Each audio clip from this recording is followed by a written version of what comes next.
AITA for refusing to forgive my fiancé after he cheated on me for 6 months? I think we need to talk, I said, my voice barely audible over the sound of my own heartbeat thundering in my ears. The engagement ring on my finger suddenly felt like it weighed 1,000 pounds. Marcus looked up from his phone, his expression shifting from annoyance at being interrupted to practiced concern.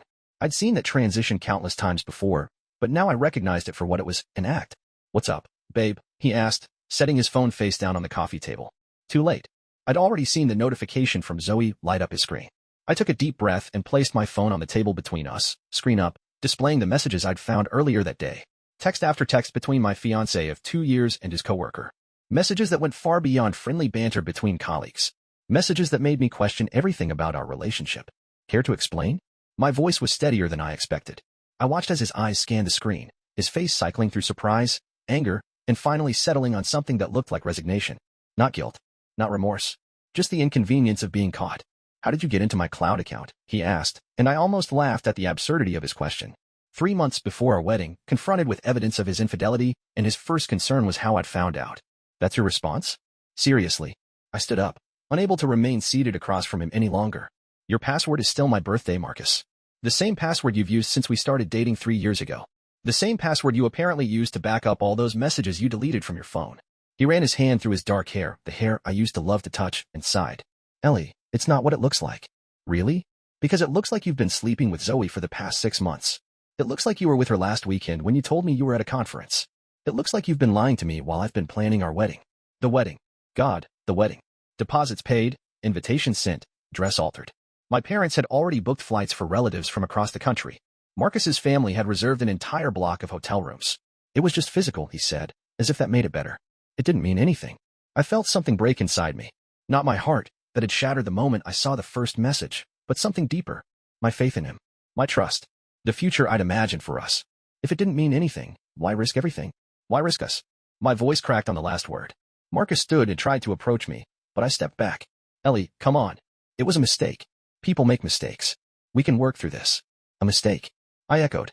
A mistake is forgetting to pick up milk on your way home. A mistake is accidentally sending a text to the wrong person. Carrying on an affair for half a year while planning a wedding with me? That's a choice, Marcus. A series of choices you made every single day. You're overreacting, he said, his tone shifting to something harder. It's not like you're perfect either.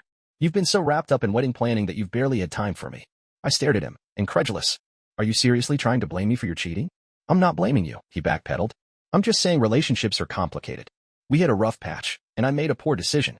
But we can get past this. A rough patch. I repeated. I didn't know we were in a rough patch. I thought we were happy. I thought we were planning our future together. Marcus sighed dramatically. This is exactly what I mean. You've been so focused on the wedding that you haven't noticed what's been happening between us. Something in his tone made me pause. The confidence with which he was trying to rewrite our history, to make me question my own perceptions.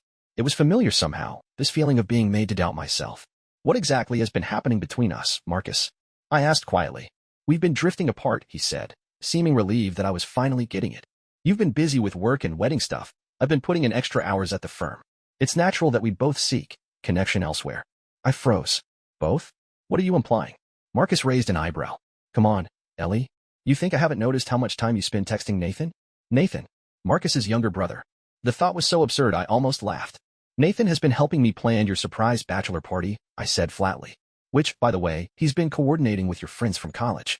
The same friends who apparently covered for you last weekend while you were with Zoe. Marcus had the decency to look embarrassed, but only for a moment before rallying. Whatever. The point is, relationships take work. People mess up. If you're going to throw away 3 years over one mistake. 6 months of mistakes, I corrected him. Then maybe we weren't as strong as I thought we were. And there it was. The classic manipulation tactic. If I wasn't willing to forgive his betrayal, somehow I was the one who wasn't committed enough. I twisted the engagement ring off my finger, the 3-carat diamond catching the late afternoon light streaming through our apartment windows. The ring he'd insisted on, even though I'd told him I would have been happy with something smaller. The ring that had cost more than my car. The ring that, I now realized, had been more about impressing others than celebrating our love. You're right about one thing, I said, placing the ring on the coffee table next to his phone. We weren't as strong as we thought we were. But that's not on me. His eyes widened. Ellie, don't be dramatic. Let's just take some time to cool off and talk about this rationally. I am being rational, I replied, surprised by the calmness in my voice. The wedding is off. We're over. You can't be serious, Marcus scoffed. What about all the plans? The deposits? Your dress? You're going to throw all of that away? No, Marcus. You threw it away. I walked to our bedroom, now just his bedroom, and pulled out the suitcase I'd already packed. I'd known, somehow, as soon as I saw those messages, that there would be no coming back from this. Where are you going? He demanded, following me. To a hotel. I'll come back for the rest of my things later. This is ridiculous, he said, his voice rising. You're acting like a child. We need to talk about this like adults. I wheeled my suitcase toward the door, pausing only to grab my purse and keys. There's nothing left to talk about. You've made your choices. Now I'm making mine. As I opened the door to leave, Marcus called after me. You'll regret this, Ellie. You're not going to find anyone better than me. I turned to look at him one last time, this man I'd planned to spend my life with. The man I thought I knew. That's where you're wrong, I said quietly. I already deserve better than you. As I closed the door behind me, I felt a weight lift from my shoulders. The pain would come later. I knew that. The heartbreak, the embarrassment, the logistical nightmare of unwinding all our wedding plans. But in that moment, walking away from the life we'd built together, I felt something unexpected. Relief. My phone buzzed in my pocket as I waited for the elevator. A text from Nathan. Asterisk, hey, just confirming dinner with the guys tomorrow night for Marcus's bachelor planning. Everything's still on. Asterisk. I stared at the message, tears finally beginning to well in my eyes. Nathan. Sweet, thoughtful Nathan, who'd been helping me for weeks, who'd become a friend in his own right. Nathan, who would soon find out what his brother had done. I couldn't deal with that right now. I tucked my phone away as the elevator doors opened, revealing an elderly couple holding hands. They smiled at me sympathetically, perhaps noticing my red-rimmed eyes or the suitcase I was clutching like a lifeline. Heading out, dear? The woman asked kindly. I nodded, not trusting myself to speak. Safe travels, her husband said as I stepped into the elevator. As the doors closed, separating me from the apartment I'd shared with Marcus, I whispered to myself. Safe travels indeed. The hotel room was bland and impersonal, with its beige walls and generic artwork, exactly what I needed. No memories, no reminders, just a neutral space where I could begin to process what had happened. I sat on the edge of the bed, finally allowing the tears to fall. Not for Marcus, though the betrayal stung like hell, but for the future I thought I'd had. The wedding we'd planned for 2 years. The life we were supposed to build together. My phone had been buzzing nonstop since I checked in. Marcus, alternating between angry messages demanding I return to discuss this like adults, and pathetic attempts at apologies. My maid of honor, Lauren, who'd somehow already heard, probably from Marcus's best man, that there was trouble in paradise. My mother, who'd left 3 voicemails, each more concerned than the last. But no messages from Nathan. He was probably still in the dark about everything. Nathan. The thought of him made me pause in my self-pity. How was I going to tell him? He wasn't just Marcus's brother. He'd become my friend over the past few years. While Marcus had been climbing the corporate ladder at his father's investment firm, Nathan had forged his own path, opening a small architecture studio that had quickly gained recognition for its innovative designs. Unlike Marcus, who constantly needed to be the center of attention, Nathan was quieter, more thoughtful. He listened when people spoke. He remembered details. He cared about things beyond status and appearances. And now I had to tell him that his brother, whom he'd always looked up to despite their differences, was a cheating asshole. I picked up my phone, intending to call him, but it rang in my hand. Lauren. Ellie? What the hell is going on? Marcus is telling everyone you had some kind of breakdown and ran off. Of course he was. He's lying, Lauren. I found out he's been cheating on me. For months. With Zoe from his office. Her gasp was audible. That bastard. I never liked him. I laughed despite myself. Yes, you did. Everyone did. He's very good at making people like him. Well, I don't like him anymore, she declared loyally. What can I do? Do you need a place to stay? Wine. A hitman? I'm at the Westbrook Hotel for now. And yes to the wine, no to the hitman. Though I appreciate the offer.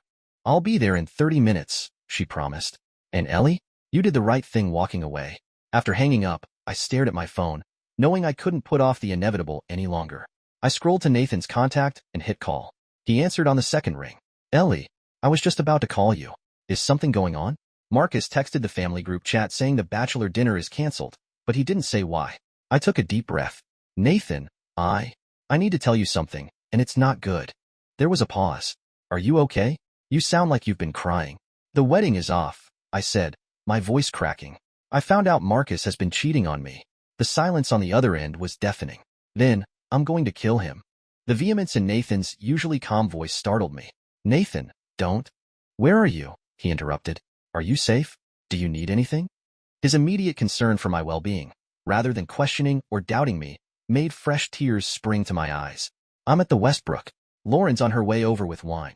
I'll be okay. I'm coming too, he said decisively. Not to intrude on your girls' night, but to drop off your favorite cookies from Mabel's. And to give you a hug, if you want one. And to tell you that my brother is an idiot who doesn't deserve you. I smiled through my tears. The cookies sound great. The hug too. I'll be there in 45 minutes. And Ellie? I'm so sorry. After we hung up, I sat in silence for a few minutes, overwhelmed by the contrast between the two brothers. Marcus, immediately shifting blame and trying to control the narrative. Nathan, immediately offering support and cookies. I'd always known they were different, but now I wondered how I'd never noticed just how different they truly were. Lauren arrived first, as promised, with not one but 3 bottles of wine and a grocery bag full of chocolate and ice cream. I figured we might as well do this properly, she said, dropping everything on the bed and pulling me into a fierce hug. Tell me everything. So I did. The texts, the confrontation, Marcus's pathetic attempts to justify his behavior.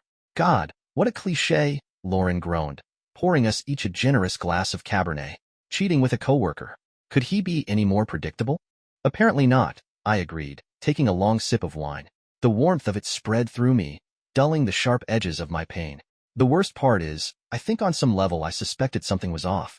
He's been distant, always on his phone, working late more often, but I trusted him. Lauren squeezed my hand. That's not on you, Ellie. Trust is the foundation of a relationship. He's the one who broke it. A knock at the door interrupted us.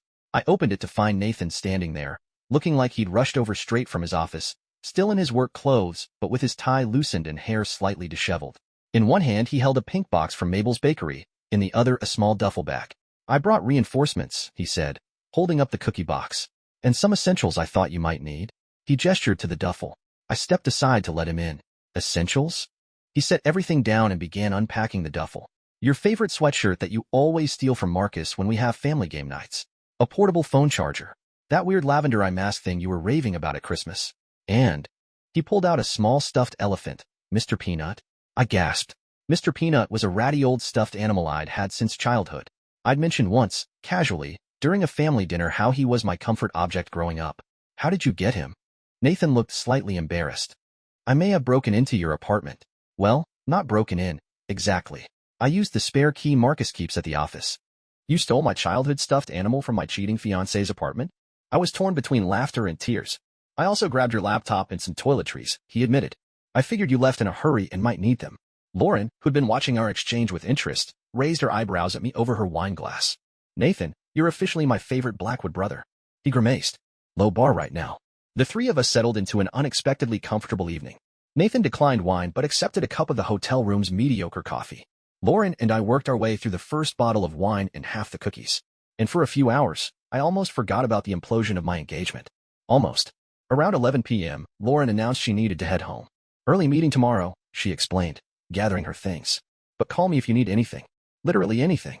Even if it's just someone to listen to you curse Marcus's name at 3 a.m. After she left, an awkward silence fell between Nathan and me. He stood, clearly preparing to leave as well. Thank you, I said quietly. For the cookies, for Mr. Peanut, for everything. He shook his head. You don't need to thank me. That's what friends do. Friends. The word felt simultaneously right and not quite adequate. I should probably get going, he said, reaching for his jacket. Unless, do you want me to stay a bit longer? Not in a weird way, just, I know how lonely hotel rooms can feel. The offer was so sincere, so characteristic of Nathan's thoughtfulness, that I found myself nodding before I could think too much about it. Just for a little while, I agreed. We could watch something mindless on TV. We ended up watching half of a terrible action movie, sitting on opposite ends of the bed with the remaining cookies between us. Neither of us was really paying attention to the plot. My mind kept drifting to the mess awaiting me. Canceling vendors, returning gifts, telling everyone the wedding was off. What are you thinking about? Nathan asked during a particularly explosive scene. The wedding, I admitted. All the people I need to tell, all the arrangements I need to cancel. He nodded sympathetically. That's a lot to handle. But you don't have to do it alone, you know. What do you mean? I mean, I can help. I can call vendors, I can spread the word to the extended family. Whatever you need. I stared at him, taken aback by the offer. Nathan, that's too much. I can't ask you to do that. You're not asking. I'm offering. He turned to face me fully. Ellie, you've been part of our family for 3 years. Just because my brother is an idiot doesn't mean you lose all of us. Something about the way he said it, with such certainty, such warmth, made me burst into tears. Not the quiet, dignified tears I'd been shedding all evening, but ugly, racking sobs that seemed to come from the very center of my being. Nathan moved the cookie box and slid closer, tentatively putting his arm around my shoulders. When I didn't pull away, he drew me against him, letting me cry into his shirt. I'm sorry, I hiccuped after a few minutes. I got your shirt all wet. It's seen worse, he said lightly. Remember when Marcus and I had that paintball fight at the company picnic last year? The memory made me smile despite myself. The Blackwood brothers, covered in neon paint, laughing like schoolboys. It seemed like a lifetime ago. Ellie, Nathan said softly, his arm still around me. I know it doesn't feel like it right now, but you're going to be okay. Better than okay. You're strong and kind and amazing, and my brother was an absolute fool to risk losing you. I looked up at him, struck by the sincerity in his eyes. Had they always been that shade of deep blue? Had he always had that tiny scar above his left eyebrow? Thank you for saying that, I whispered. For a moment, something electric passed between us. A recognition, perhaps, of how comfortable this felt. How right. But just as quickly, it was gone, both of us pulling back slightly. I should probably go, Nathan said, checking his watch. It's getting late. I nodded, suddenly aware of how inappropriate this might appear to an outsider. Me, in a hotel room with my ex-fiancé's brother, less than 12 hours after ending my engagement. But as Nathan gathered his things to leave, I couldn't help but feel grateful for his presence. In the midst of one of the worst days of my life, he'd been a lifeline. I'll call you tomorrow about those vendors, he promised at the door. Try to get some sleep. After he left, I crawled into bed with Mr. Peanut tucked under my arm, feeling strangely comforted despite everything. As I drifted off to sleep, my last coherent thought was about how Nathan had remembered my favorite cookies, my comfort stuffed animal, the sweatshirt I always stole from Marcus. He'd noticed. He'd paid attention. He'd cared. And somehow, that made the pain of Marcus's betrayal just a little bit easier to bear. The next morning, reality crashed back with the harsh brightness of sunlight streaming through the hotel curtains I'd forgotten to close. My head throbbed, a combination of crying and wine, and my phone showed 17 missed calls. Most from Marcus, 2 from my mother, and 1 from a number I didn't recognize. I ignored them all and ordered room service. Coffee strong enough to strip paint and pancakes I wasn't sure I could eat, but felt I should order anyway. As I waited, I opened my laptop, thoughtfully retrieved by Nathan, and began the grim task of creating a cancellation spreadsheet. Venue, caterer, florist, photographer, DJ, each line representing thousands of dollars in deposits, hours of planning, and dreams now shattered. My phone buzzed with a text from Nathan. Asterisk, hope you got some sleep. I'm free all day to help with calls if you want. Also, check your email, sent you something that might help. Asterisk. I opened my email to find a meticulously organized spreadsheet, far more detailed than the one I just started creating. Nathan had listed every vendor for the wedding, including contact information, deposit amounts, and cancellation policies he'd somehow managed to look up. He'd even color-coded them by urgency. Red for those requiring immediate notification, yellow for those that could wait a few days. At the bottom was a simple note. Asterisk, you've got this? One step at a time. Asterisk. Something warm unfurled in my chest, momentarily displacing the hollow ache that had taken up residence there. I sent him a quick reply. Asterisk, this is amazing. Truly. Could use your help with the red category if the offer still stands. Asterisk. His response was immediate. Asterisk, absolutely. I'll start making calls at 9 when business is open. Want me to come by later so we can divide and conquer? Asterisk. We arranged to meet at the hotel at noon. In the meantime, I forced myself to call my mother. Elizabeth Marie Thompson. What is going on? She demanded as soon as she picked up. Marcus called us last night saying there's been a misunderstanding and that you're overwhelmed with wedding stress. Your father and I are worried sick. I sighed, unsurprised that Marcus was already spinning the situation. Mom, there's no misunderstanding. I found proof that Marcus has been cheating on me for months. The wedding is off. Silence then. Oh, honey. I gave her the abbreviated version, sparing her the explicit details of the texts I'd found. I always thought there was something a bit performative about him, my mother said finally, too concerned with appearances. I nearly dropped my phone. Mom, you loved Marcus. You called him the perfect catch when we got engaged. Well, she sniffed. Mothers are allowed to revise their opinions when new information comes to light. And my new opinion is that Marcus Blackwood is pond scum. Despite everything, I laughed. Thanks, Mom. What do you need from us? Should we come down there? Your father says he's happy to have a conversation with Marcus, though I've told him that's unnecessary and possibly illegal. Please don't let Dad commit assault on my behalf, I said, picturing my mild-mannered professor father attempting to confront Marcus. I'm okay. I'm staying at a hotel for now, and I'm working on canceling everything. You shouldn't have to deal with that alone, she protested. I'm not. Nathan is helping me. Another pause. Nathan? Marcus's brother Nathan? Yes, he's been really supportive. He's coming over later to help me make cancellation calls. Was all my mother said, but I could practically hear her eyebrows raising through the phone.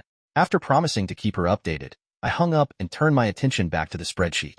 By the time room service arrived, I'd managed to send 3 cancellation emails, each one making the reality of my situation more concrete.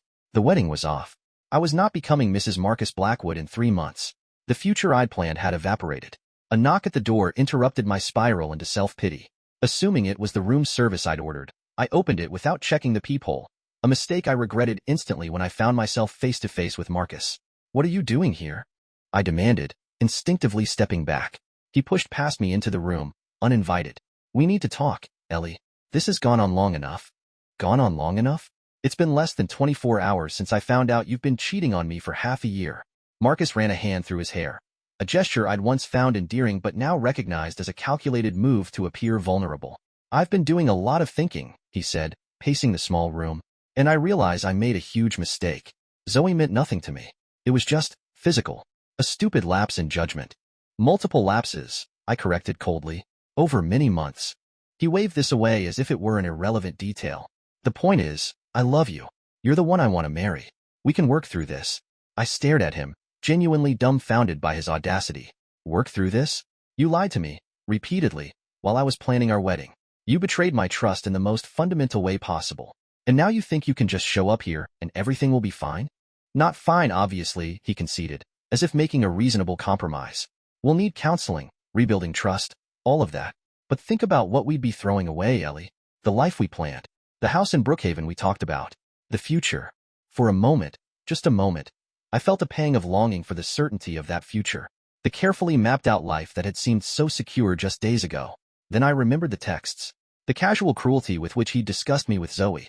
The way he'd immediately tried to blame me when confronted. "The future I wanted was with someone who respected me," I said quietly. "Someone who valued our relationship enough not to risk it for cheap thrills." "That's not you, Marcus." His expression hardened. "So that's it? 3 years together, and you're just walking away?" "You walked away first," I reminded him. "Every time you chose to be with her instead of being honest with me." A knock at the door interrupted us. This time, it was room service. The attendant looked uncomfortable as he wheeled in the tray, clearly sensing the tension in the room. After he left, Marcus eyed the breakfast spread. "Planning on company?" "Not that it's any of your business, but no. I just ordered what I wanted." He snorted. "Right. Let me guess. Nathan's stopping by later to check on you?" The accuracy of his guess startled me. "How did you?" "He didn't come home last night," Marcus said, his tone acidic. "And he's not answering my calls. Doesn't take a genius to figure out he's chosen sides already." "There aren't sides to choose, Marcus. There's just the truth. You cheated. I ended things. It's pretty straightforward." Marcus's face darkened. "Is that what this is really about? Or is it about you and my brother?" I blinked, genuinely confused. "What?" "Don't play dumb, Ellie. I've seen how he looks at you. How he always manages to sit next to you at family dinners. How he remembers every little detail about you." "That's called being nice," I said, incredulous. "You should try it sometime."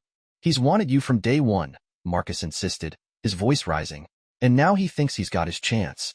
The accusation was so absurd, so clearly a deflection from his own betrayal, that I actually laughed. "You're unbelievable. You cheat on me for months, and when I catch you, somehow I'm the villain in your story?" "Nathan has been nothing but supportive and kind because that's who he is. Unlike you, he actually cares about other people's feelings." "Oh, I'm sure he cares about your feelings," Marcus sneered. "Among other things." Something in me snapped. "Get out. Ellie, get out." I repeated, louder this time. "I don't owe you explanations. I don't owe you forgiveness. And I certainly don't owe you my time while you try to twist this situation to make yourself feel better." Marcus took a step toward me, his face contorted with anger. "You're making a mistake. You think Nathan's some kind of saint? He's not. He's just better at hiding who he really is. Unlike you, who's made it abundantly clear exactly who you really are." I moved to the door and held it open. "Leave, Marcus. We're done." For a moment, I thought he might refuse. Then, with a final glare, he stalked past me into the hallway. "This isn't over," he warned. "Yes, it is." I closed the door in his face and locked it, then leaned against it, my heart racing. My phone buzzed with a text. "Nathan, just ran into Marcus in the hotel lobby. He seemed pissed. Are you okay? Should I come up?" I hesitated only briefly before replying. "I'm okay. But yes, please come up. Room 412. While I waited, I replayed Marcus's accusations in my mind. The idea that Nathan had wanted me from day one was ridiculous. We'd always gotten along well, sure, but there had never been anything inappropriate between us. Nathan was just Nathan. Kind, thoughtful, considerate Nathan, who remembered my favorite cookies and my childhood stuffed animal, who always sat next to me at family dinners, who remembered every little detail about me. No, I shook my head. dismissing the thought. Marcus was just trying to deflect, to make his betrayal seem less significant by manufacturing drama elsewhere. A gentle knock on the door pulled me from my thoughts. I checked the peephole this time. Nathan, looking concerned, a cardboard tray of coffee cups in hand. I opened the door, suddenly self-conscious about my appearance. I hadn't showered yet, was still wearing the hotel's complimentary robe over the clothes I'd slept in, and my hair was piled in a messy bun on top of my head. If Nathan noticed, he didn't let on. "I brought reinforcements," he said, holding up the coffee tray. "Triple shot latte with vanilla for you, black Americano for me, and..." He pulled a paper bag from his pocket. "Those weird blueberry scones you like from Callie's." I accepted the coffee gratefully. "You're officially my hero." We settled at the small table by the window, the untouched room service breakfast pushed to one side. Nathan eyed it questioningly. "Marcus showed up right after it was delivered," I explained. "Kind of killed my appetite." His expression darkened. "What did he want?" "To get back together. He says Zoe meant nothing, and we can work through this." I made air quotes with my fingers. Nathan shook his head. Classic Marcus. Always thinks he can talk his way out of any situation. "He also had some interesting theories about you," I said carefully, watching his reaction. "Oh." Nathan took a sip of his coffee, his expression guarded. "He seems to think you've had feelings for me from day one," I said, attempting to keep my tone light. "That you're taking advantage of the situation to, what was it? Get your chance?" Nathan set down his coffee cup, his face unreadable. "And what do you think about that theory?" It wasn't the response I'd expected. I'd anticipated immediate denial, maybe laughter at the absurdity of it. Not this careful, measured question. "I think," I said slowly, "that Marcus will say anything to deflect from his own behavior, and that he's projecting his own inability to be a decent human onto you." Nathan nodded, his shoulders relaxing slightly. "Marcus has always had a talent for making his problems everyone else's fault." "Exactly," I agreed, relieved we were on the same page. "Anyway, he's just trying to create drama to distract from the fact that he's the one who destroyed our relationship." Nathan was quiet for a moment, tracing the rim of his coffee cup with his finger. Then he looked up, his blue eyes meeting mine directly. What if he wasn't entirely wrong? My heart skipped a beat. "What do you mean?" He took a deep breath. "I would never, never have acted on it while you were with Marcus. You have to believe that. But I'd be lying if I said I haven't always thought you were special, Ellie." The air between us suddenly felt charged, heavy with unspoken words and possibilities I'd never let myself consider. "Nathan, You don't have to say anything," he interrupted quickly. "God, this is the worst timing ever. You just ended your engagement to my brother, and here I am confessing feelings like some kind of vulture. Just forget I said anything." But I couldn't forget, because now that the words were out there, I was forced to confront something I'd been subconsciously avoiding for a long time. The way my heart always lifted when Nathan walked into a room. The way our conversations flowed effortlessly, often lasting long after Marcus had gotten bored and wandered off. The way I'd sometimes catch myself wondering what it would be like if. "I can't tell you how I feel right now," I said honestly.